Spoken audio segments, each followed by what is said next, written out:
Polisi kembali menangkap musisi Faris terkait kasus dugaan penyalahgunaan narkoba. Ini merupakan keempat kalinya Faris RM ditangkap karena kasus yang sama. Hal tersebut dikonfirmasi oleh Kasat Res Narkoba Polres Metro Jakarta Selatan AKBP Andri Kurniawan. AKBP Andri Kurniawan membenarkan pihak kepolisian telah mengamankan sang musisi karena narkoba. Dalam sebuah video yang beredar di YouTube, Faris pun pernah mengaku puluhan tahun hidup dengan ganja dan narkoba. Bahkan Faris mengaku telah kecanduan morfin dan heroin selama 14 tahun, ganja dan narkotika 40 tahun. Sebelumnya diketahui, kali ini Faris ditangkap yang keempat kalinya. Faris sudah pernah 3 kali ditangkap karena kasus narkoba hingga membuatnya 2 kali dipenjara dan 1 kali direhabilitas.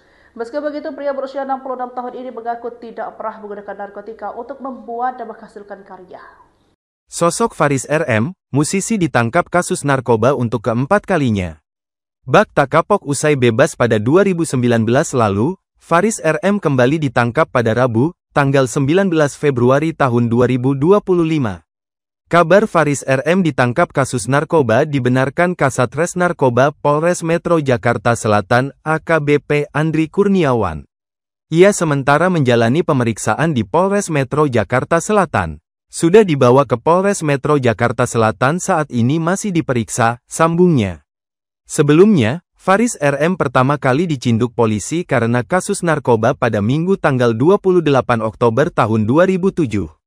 Ia ditangkap di kawasan Jalan Radio Dalam, Jakarta Selatan. Faris diamankan berikut barang bukti 1,5 linting ganja seberat 5 gram yang disimpan dalam bungkus rokok.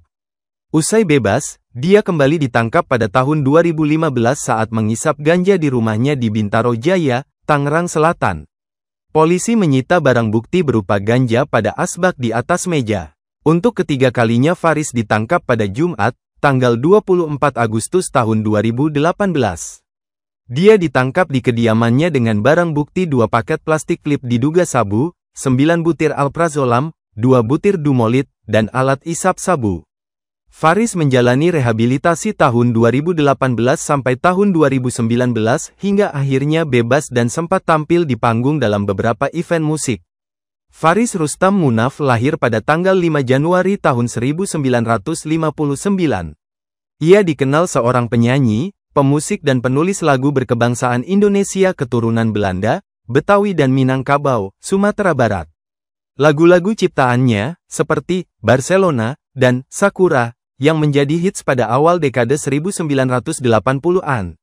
Faris lahir dari keluarga pemusik, pasangan Rustam Munaf asal Minangkabau dan Hije Anna Reijnenbeek seorang campuran Belanda Betawi. Ayahnya adalah seorang penyanyi di RRI Jakarta, sedangkan ibunya adalah seorang pelatih piano. Sejak kecil ia telah diperkenalkan kepada dunia musik. Selain pada ibunya, Faris belajar piano pada Sunarto Sunario dan Prof. Charlotte Sutrisno JP. Faris mengawali karirnya sejak berusia 12 tahun. Ia membentuk Young Gypsy bersama Debbie Nasution dan Oding Nasution. Faris juga bekerja sama dengan Adi MS, Aji Sutama, dan Iman RN untuk membuat operet di acara perpisahan sekolahnya. Karir profesionalnya diawali tahun 1977, bersama Aji Sutama, Raidi Nur, Adi MS, dan Ikang Fauzi yang juga telah berteman dengan Faris sejak duduk di bangku SMA N3 Jakarta. Faris menjajal kemampuannya di lomba cipta lagu remaja yang diadakan Radio Prambors. Langkah pertamanya ini berhasil membawanya duduk manis di urutan ketiga. Tawaran band pun mulai datang menghampirinya. Faris melanjutkan kuliah di Institut Teknologi Bandung dengan mengambil fokus studi seni rupa. Di samping menimba ilmu, Faris juga memperdalam teknik bermusiknya. Ia menjadi keyboardis pengganti di band beraliran rock, Giant Step. Selain itu, Faris juga mengisi posisi drummer untuk band rock The Rollies. Musisi multitalenta ini juga dipercaya untuk mengiringi kelompok musik asal Bandung pimpinan Harry Rusli tahun 1979 silam. Selang setahun, Faris merilis album Sakura. Tidak tanggung-tanggung, dirinya memainkan drum, gitar, keyboard, bass, hingga perkusi sendirian. Dengan warna musik yang fresh dan groovy, album tersebut sukses besar. Nama Faris RM pun semakin melambung. Meski pasaran musik kala itu masih mendayu-dayu, namun Faris menawarkan warna baru ke masyarakat. Musik-musik karya Faris bisa membuat penikmatnya menari. Ia berhasil menonjolkan aransemen brass section sebagai aksentuasi dan teknik bernyanyi falsetto. Faris dan Erwin Gutawa menciptakan grup musik trance. Di sanalah Faris memperkenalkan musik fusion yang memadukan jazz dan rock. Konsep ini akhirnya berhasil menginspirasi musisi lainnya untuk mengadopsi genre serupa seperti Krakatau, Karimata, dan Emerald. Trance berhasil menelurkan 2 album Hotel San Vicente, 1981, dan Tembang Remaja, 81, 1981. Lalu pada tahun 1983, Faris bergabung dengan Wow. Bersama Iwan Majid dan Darwin B. Rahman, mereka bertiga menelurkan album Produk Hijau. Lagi-lagi, lewat bandnya ini Faris yang berprofesi sebagai drummer menawarkan nuansa rock progresif ke masyarakat. Namun sayangnya, setelah debut album dirilis, Faris justru mengundurkan diri dari band tersebut. Dalam hal asmara, Faris telah menikah dengan Oneng Diana Riyadini pada tahun 1989.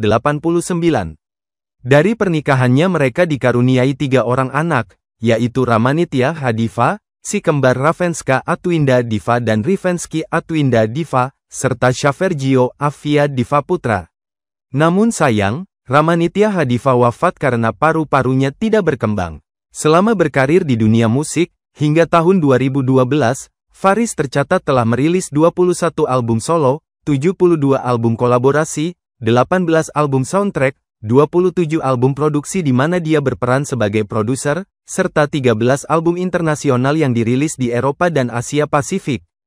Meski karirnya cemerlang, namun Faris memiliki sisi lain yang kelam. Ia pernah kecanduan alkohol dan narkoba.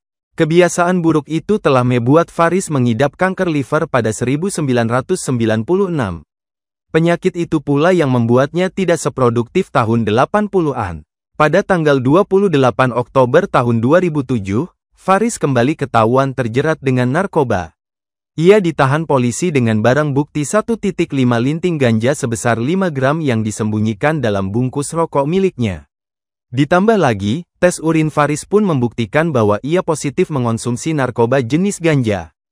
Ternyata kehidupannya dengan narkoba belum berakhir. Pada tanggal 25 Agustus tahun 2018, ia kembali tertangkap polisi. Karirnya yang cemerlang di dunia musik, dengan mendapatkan anugerah AMI Lifetime Achievement Award 2017, harus tercoreng dengan barang haram ini.